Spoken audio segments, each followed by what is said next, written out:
Resumo da semana com o professor Oswaldo Bastos. Bem, nesse vídeo de hoje, tentando abordar as grandes polêmicas que estão acontecendo no país, eu preparei uma pauta onde eu vou colocar aqui algumas variáveis, algumas questões e tentar articular estas variáveis para que a gente possa entender um pouco melhor o que está acontecendo com o país.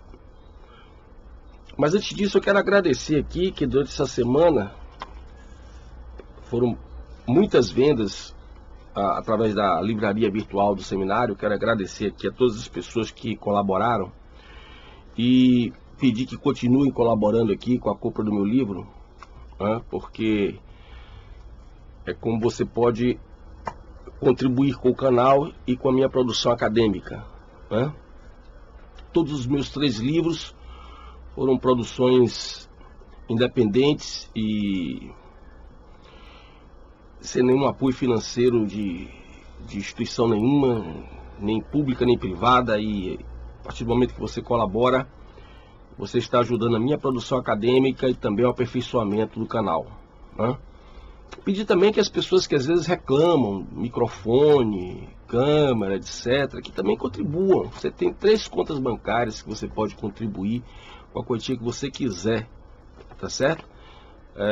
E eu já prometi aqui, volto a prometer, que você jamais verá o seu investimento se converter em viagem minha para Miami. Você vai ver sempre o seu investimento ser convertido em aperfeiçoamento do canal, seja no âmbito intelectual, me preparando para lhe contribuir com mais informação, conhecimento e análise, ou com produção acadêmica e equipamento, tá bom?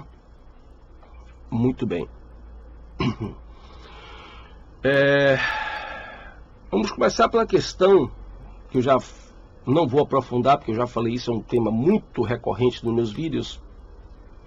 A questão da nova ordem, também chamada muitas vezes de pós-modernidade. Eu já expliquei em diversos outros vídeos, que aquilo que a gente chama de nova ordem no cenário político, econômico, é aquilo que no campo filosófico e teórico vem se chamando também de pós-modernidade.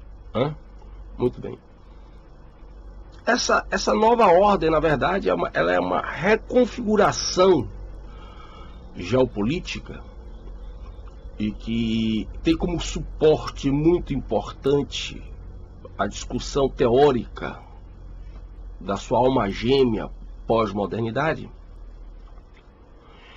E agora você está vendo então um ataque mais frontal de algo que já vinha ocorrendo há séculos, no sentido de grupos e famílias, famílias poderosíssimas,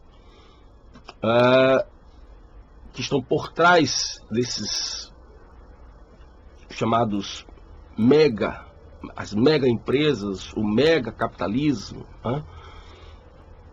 e que vão tentando organizar o mundo de acordo com os seus interesses, tá certo? Muito bem. Agora nós temos uma nova configuração que envolve aí 3 polos, podemos falar assim: Estados Unidos, Rússia e China. O que há de novo nessa reconfiguração?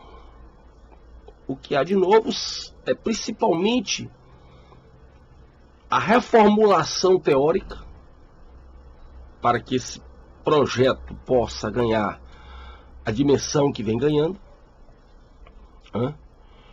e evidentemente o uso da tecnologia, o uso das redes sociais, o uso e aplicação dessas novas filosofias, se é que nós podemos chamar assim, porque estão muito mais para discursos revolucionários do que filosofia propriamente dita, e isso vai ganhando uma proporção cada vez maior, cada vez mais ousada, digamos assim.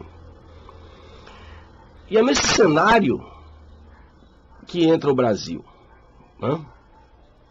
É nesse cenário que entra a agenda do governo Bolsonaro, que nós, como eu digo sempre, nós votamos numa agenda, né?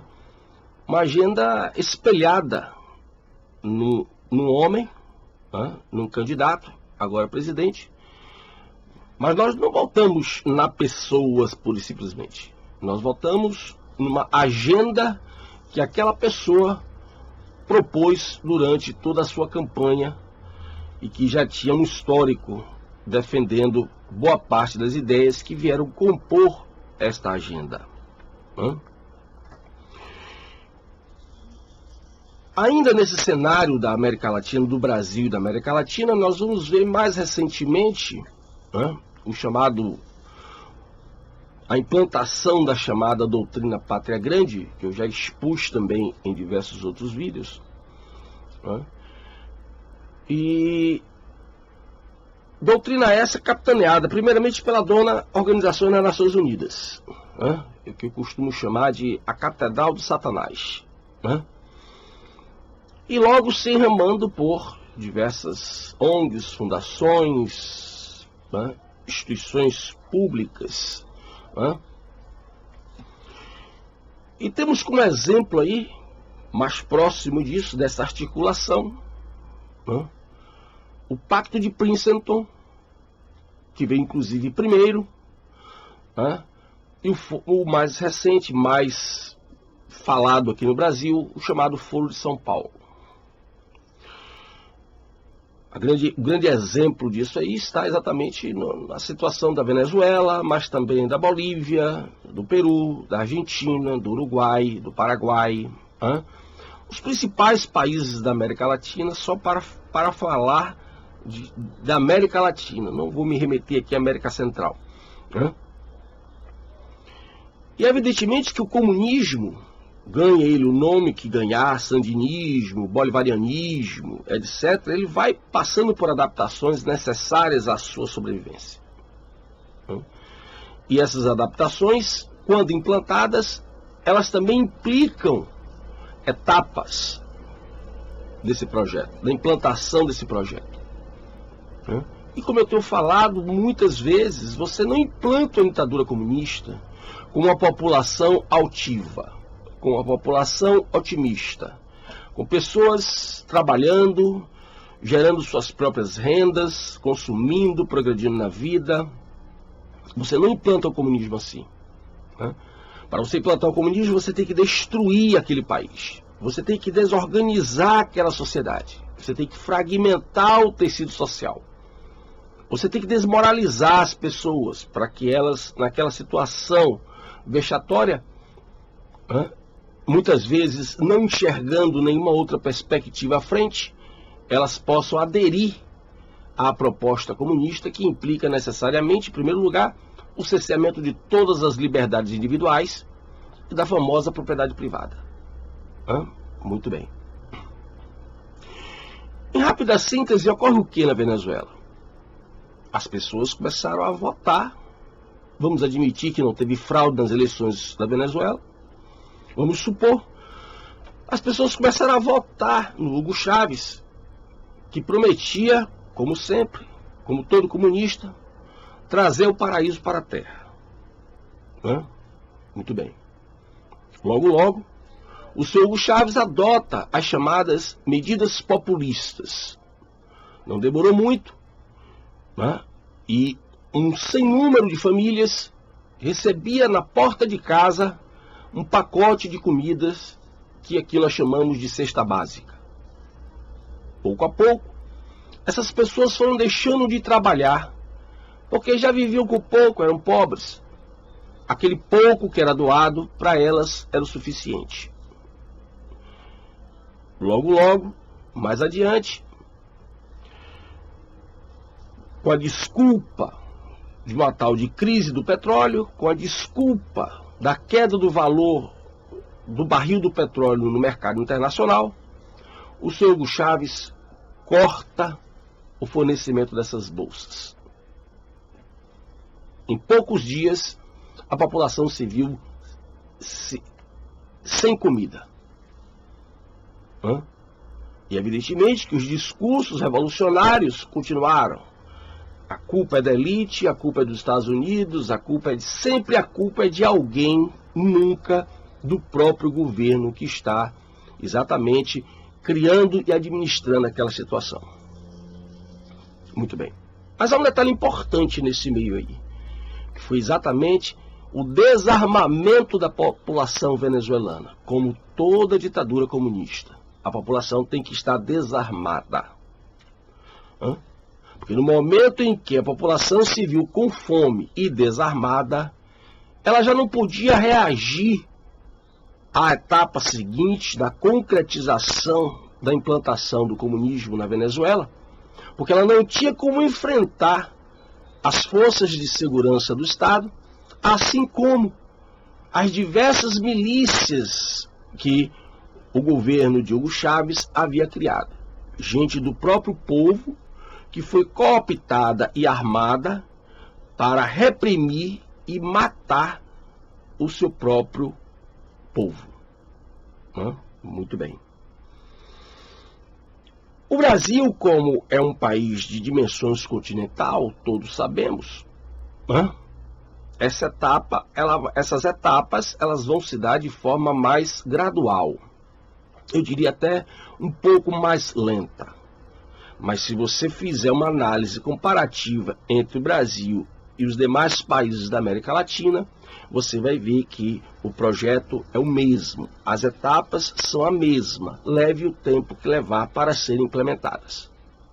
Aqui nós tivemos exatamente a implantação da revolução sexual, a destruição da educação brasileira, a geração de desemprego, o fornecimento de políticas como Bolsa Família, Vale Gás, etc., etc., uma série de outros tais dos benefícios sociais, exatamente para a população mais pobre,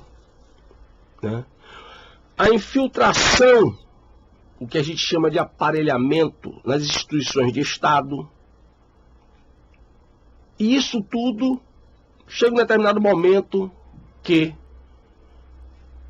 eles acreditam que já havia avançado o suficiente para dar o fechamento final, tal como aconteceu na Venezuela e na Bolívia.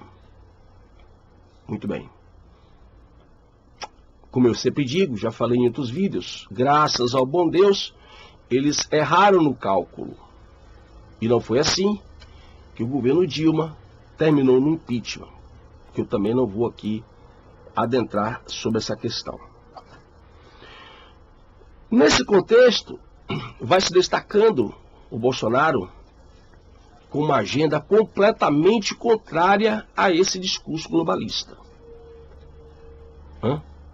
Muito bem. E aí eu já falei várias vezes, tem vários vídeos, a questão da maçonaria, a questão se o Bolsonaro estaria ou não macomunado com os globalistas, etc, etc. Muito bem.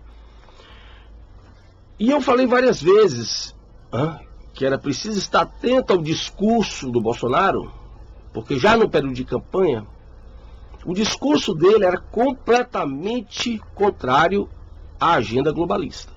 A agenda que o Bolsonaro estava tentando implantar no Brasil era, no seu discurso de campanha principalmente, completamente apartada dos interesses globalistas. Não foi assim que houve uma campanha cerrada por parte da imprensa, por parte de políticos, por parte de formadores de opinião que hoje você não sabe mais nem de onde é que saem, só vê aparecer, cada vez aparece uma cara nova na televisão, dando entrevistas, você não sabe nem quem é o cara, homem ou mulher. De repente aparece e vai se tornando famoso, e como se aquela pessoa tivesse alguma produção muito importante, tivesse realmente conhecimento do que está falando, e por aí vai. E todo mundo batendo no Bolsonaro. Até que veio a campanha, as eleições, e o Bolsonaro venceu as eleições. Muito bem. Eu avisei em vídeos logo após as eleições que particularmente o ano de 2019 seria um ano de guerra, um ano de batalha. Muito bem. E parece que algumas pessoas, inclusive, que votaram no Bolsonaro, ou não assistiram meus vídeos, não assistem, ou mesmo assim não conseguiram perceber o cenário que estava pela frente. Há um problema na mentalidade coletiva do brasileiro, que é aquela velha história, né? A gente faz, bagunça ou se omite na bagunça, às vezes nem participa da bagunça, mas se omite. E depois quer que apareça literalmente um Messias para salvar tudo. Essa é uma coisa muito clara na mentalidade coletiva do brasileiro. Muito bem. E aí o pessoal começa a estranhar a reação, a implantação. Pessoas que votaram no Bolsonaro começam a estranhar a reação provocada provocada pela implantação da agenda de campanha. E começam, inclusive, a se submeter, a se deixar convencer, parece, ao discurso da esquerda e as suas diversas agências de difusão, a ideia de que o Bolsonaro não sabe governar, o Bolsonaro não tem experiência, o Bolsonaro ele não sabe dialogar com o Congresso, o Bolsonaro isso e aquilo outro. Muito bem. Aí aparecem 3 questões importantes nessa agenda, que na verdade é o pontapé inicial. A já famosa medida provisória 870, a reforma da Previdência, e o projeto anticrime, como é assim chamado, do Sérgio Moro.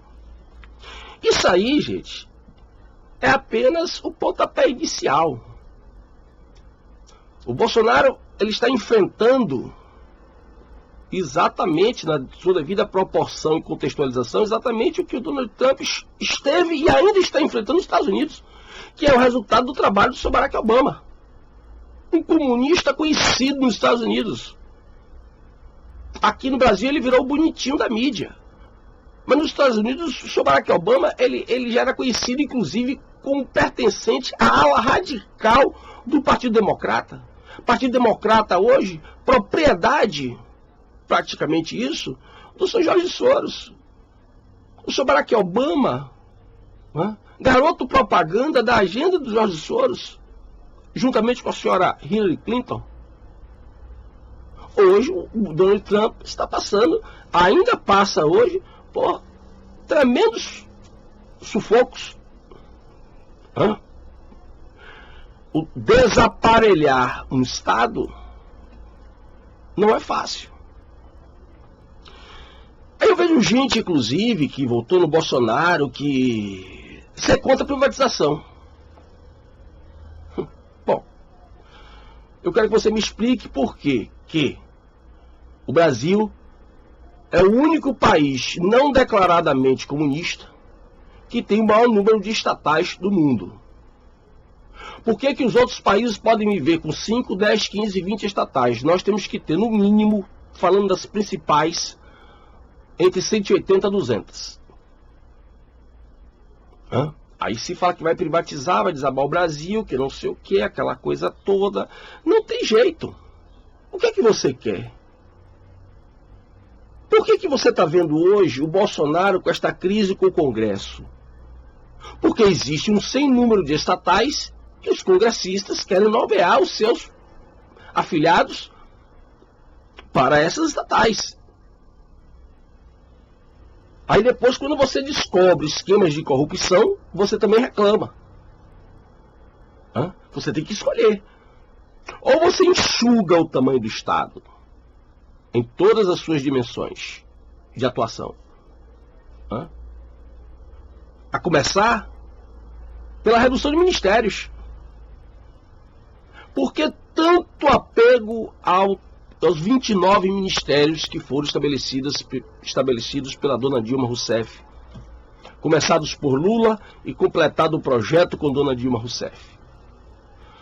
Porque a partir desses ministérios, a influência, a ingerência sobre muitas estatais é imensa. É uma rede. Já está claro, já foi falado, já foi divulgado. Ficam fazendo essa propaganda contra a reforma da Previdência exatamente por dois motivos. Porque essa reforma da Previdência alcança exatamente as pessoas do Legislativo, do Judiciário, do Executivo, principalmente do Legislativo e do Judiciário, que possuem altos salários. Aí ficam dizendo por aí essa campanha de terror que vai matar o pobre, que vai matar o pobre de fome, que os velhinhos vão se suicidar. Pelo amor de Deus. Há muitos anos atrás eu falava em sala de aula. Minha geração talvez se aposente, a de vocês, os meus alunos mais jovens, não se aposentará. Aí o pessoal me chamava de pessimista. Olha a bomba aí. E o segundo motivo para ser contra a reforma é que exatamente não sobrar dinheiro em caixa para o Bolsonaro fazer as reformas necessárias que podem gerar a possibilidade de uma reeleição. Então eles não querem Bolsonaro reeleito. Então eles não estão pensando no Brasil, eles estão pensando neles. O PT deixou de prêmio para o Brasil mais de 4.600 obras inacabadas. Vou repetir, mais de 4.600 obras inacabadas. O dinheiro é incalculável. Se você for tentar calcular, você já não vai falar em bilhões, você vai falar em trilhões. Isso sem falar dos empréstimos do BNDES. Então nós estamos numa situação muito importante, muito crítica. E que, para completar, vamos fazer oposição a um projeto de lei que visa mexer em diversas leis para apertar os crimes, agravar os crimes que envolvem exatamente aqueles crimes praticados por estas organizações criminosas, que não é uma só, que comandam o país. O PT, ele encabeçou isso, mas é evidente que o PT sozinho não podia fazer isso. A prova está aí. Porque, inclusive, não se engane não, a grande maioria desses parlamentares, qualquer instância, municipal, estadual, federal, Congresso, são ignorantes. São intelectualmente ignorantes, eles não sabem o que é comunismo, eles também não estão interessados em comunismo algum, eles estão interessados exatamente no rastro de destruição causado pelo comunismo, que para ser implantado, dentre outras coisas, precisa corromper a sociedade em todos os seus aspectos, porque é neste ambiente de anomia, de corrupção, que estes parlamentares corruptos, traidores da pátria, vão se locupletar. Então, eles não estão interessados, eles não querem saber se a bandeira é vermelha ou amarela, eles querem se locupletar. Se a implantação da bandeira vermelha dá a eles aquilo que eles querem, então eles vão topar o pessoal da bandeira vermelha.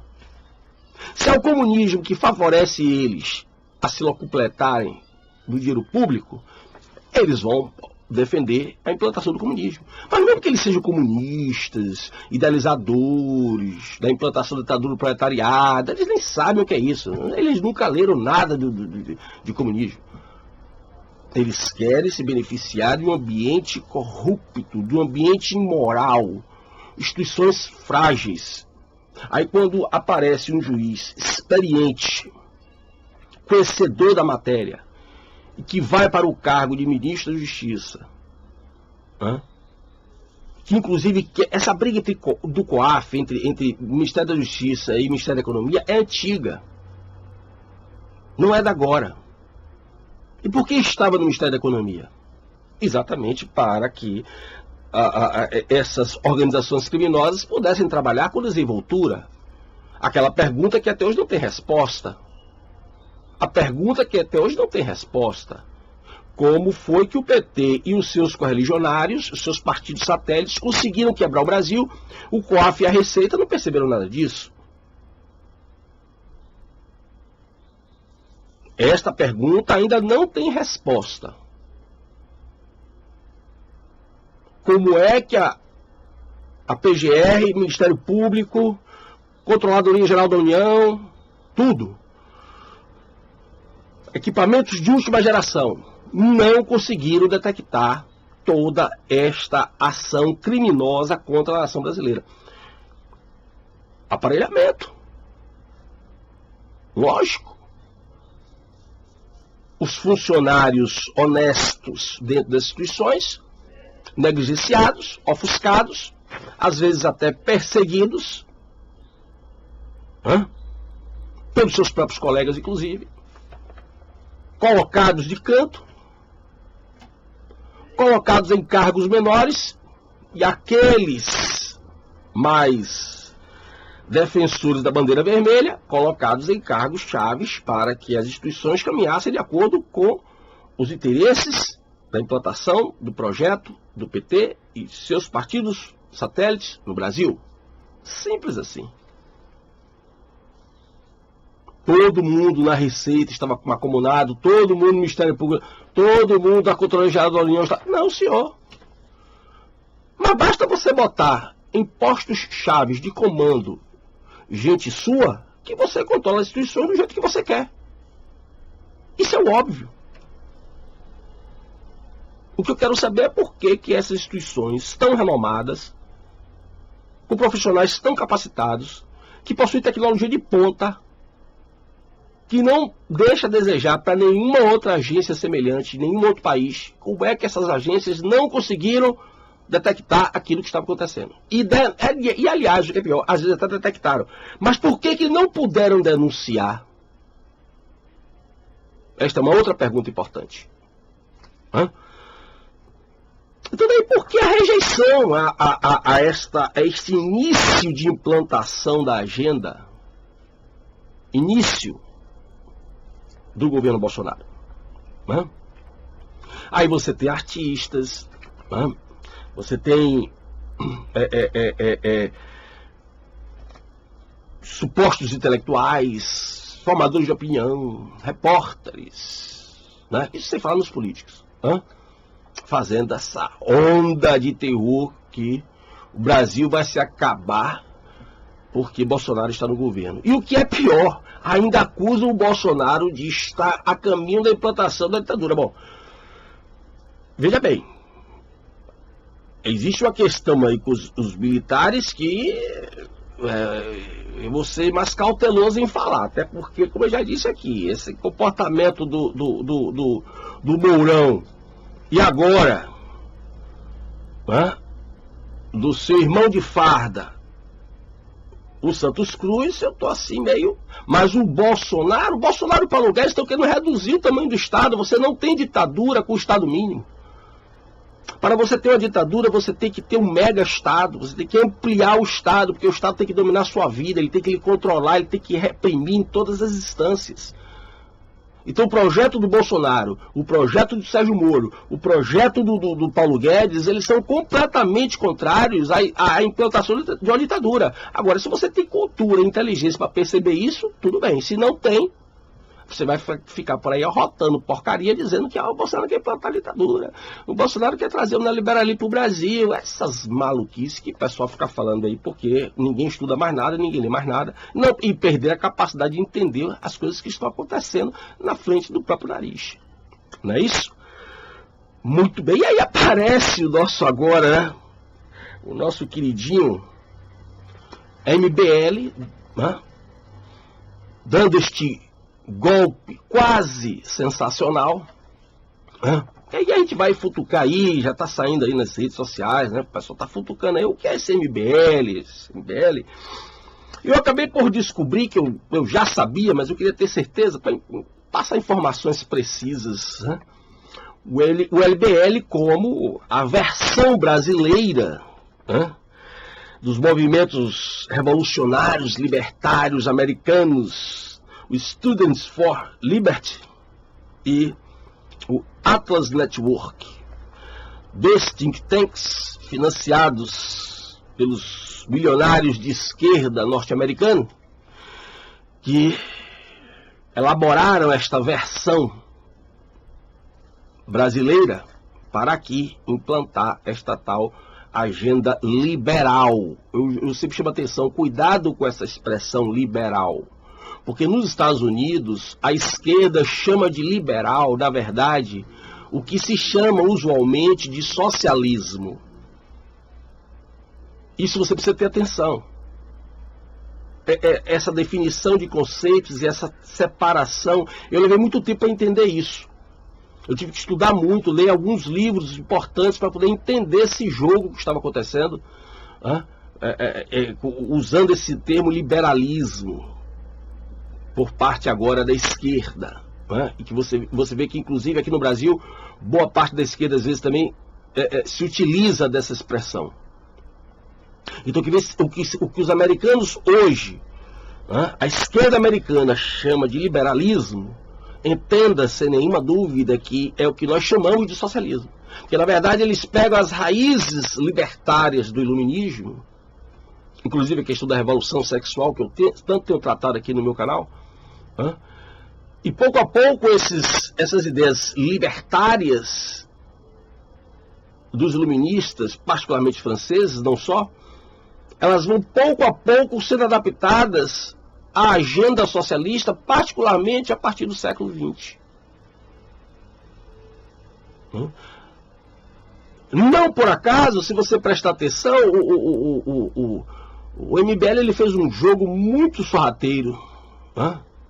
Ele prega a proibição do aborto, mas dá em troca a liberação de drogas. Observe que ele faz um jogo aí muito sorrateiro, no qual ele, por um lado, ele fica bonitinho na fita, ele prega a proibição do aborto, como já está, ele prega a não descriminalização do aborto, mas, por outro lado, ele compra a juventude da esquerda, ele compra principalmente, não só, mas os jovens já cooptados pela esquerda, dando na mão a liberação de drogas. E uma coisa que eu conversei essa semana com uma amiga nas redes sociais e disse a ela que eu estava falando aquilo para ela em primeira mão, que eu ia falar isso no meu próximo vídeo, eu estou aqui. Muito cuidado com esse MBL. Porque é público e notório que já era uma lição de Lenin, que os comunistas acusam você daquilo que ele faz ou que ele vai fazer. Do que ele faz ou do que ele vai fazer. Muito bem. Eu achei muito estranho quando, por esses dias, em reação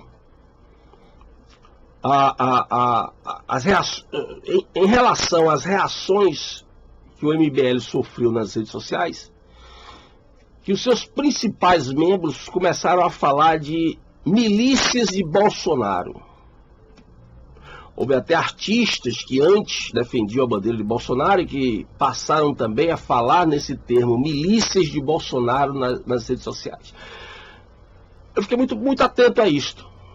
E recomendo a você que fique atento também. Por que eles estão nos acusando de formadores de milícia? Será que eles estão preparando já, como parte contínua desse projeto, começar a elaborar milícias de jovens que são tão importantes para a implantação de qualquer sistema socialista? Foi assim na Rússia, foi assim na China, foi assim na Alemanha com Hitler, é assim em todos os países. Camboja, Vietnã, sempre Cuba, sempre se usa os jovens como carne de canhão para se implantar os regimes socialistas, na sua variação que for, porque exatamente os jovens é aquele grupo mais fácil de ser convencido e ser levado à manifestação instintiva, que por sua vez é necessariamente violenta. Então, usar os jovens para a violência institucionalizada. O Hugo Chávez fez isso na Venezuela. O Evo Morales fez isso na Bolívia. É fundamental para a implantação de um modelo socialista, de uma ditadura socialista, seja qual for a sua versão. Então, por que será que eles estão acusando aquelas pessoas que reagiram à traição do MBL? Quer dizer, traição para quem acreditou, né? Na verdade é isso. essa dona Janaína Pascoal, esse MBL, eu sempre fiquei meio que atento. Eu nunca tive muita confiança nem no MBL, nem na dona Janaína Pascoal. O seu MBL, ele surge em 2013, exatamente naquela onda de revoltas contra o governo Dilma, contra aquela etapa da implantação do modelo comunista no Brasil. A etapa agora deveria ser outra, deveria se passar para uma outra etapa, por isso ser contra Dilma. E vários movimentos que estavam participando ali, todos eles com origem principalmente através da agência Open Society do senhor Jorge Soros. Todos eles. Ninguém estranhou que, de repente, da noite para o dia, apareceram movimentos extremamente organizados pelo Brasil todo, articulados no Brasil todo, com bandeiras, cartazes muito bem elaborados, muito bem feitos, com material de primeira. E é claro que levou uma multidão já angustiada para as ruas. As pessoas não prestaram atenção nisso. Agora nós estamos vendo para o que eles vieram. Então eu peço a você mais pessimista, você que está aí achando que o que está acontecendo é o final dos tempos. Não. O brasileiro precisa entender uma coisa, seja qual for a sua bandeira. O governo Bolsonaro já mudou o Brasil. Aconteça o que acontecer daqui para frente, o Brasil não será o mesmo. Eu só espero que você entenda que, se você recuar nesta luta agora, o que nos espera é a consumação da ditadura comunista nesse país. E você não imagina o que é isso, porque você não leu sobre isso, você não estudou sobre isso. Você nem sequer se dá o trabalho de assistir vídeos, documentários no YouTube sobre o que foi a implantação do regime comunista nos mais diversos países. A carnificina, o genocídio que foi. Você pensa que é uma questão de futebol, né? Como se a gente estivesse no final do campeonato. Eu torço para um time, você torce para o outro, eu não gosto de você porque você é do time tal, você não gosta de mim porque eu sou do time tal. Não. Deixe cair a ficha. Nós estamos na iminência de decidir ou comunismo, ou liberdade, prosperidade, crescimento da nação, geração de emprego. É isso que está em jogo. Não está em jogo apenas rivalidades ideológicas e partidárias. Isso é a fumaça. Isso é o lado mais evidente, que você precisa ultrapassar esse nível e enxergar o que está mais... o que há de mais profundo nisso aí. Não se esqueça, você comunistinha, que se você tivesse estudado, você saberia, que todos os regimes comunistas, os primeiros a morrer, perseguidos pelo próprio sistema, não são pessoas como eu, como muitos outros que estão aí, que com certeza serão perseguidos e assassinados. Eu e muitos outros que estão aí. Os primeiros a morrer na implantação dos regimes comunistas são pessoas como você, defensor do próprio sistema. Quando o sistema não precisa mais de você, quando você, imbecil útil e idiota útil, segundo Gramsci Lênin, não é necessário mais ao sistema, vocês são os primeiros a ir para o paredão.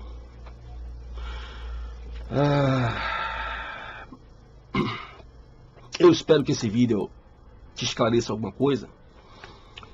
Por favor, divulgue esse vídeo, assista, divulgue, se inscreva no meu canal, Seminário Crítica e Crise.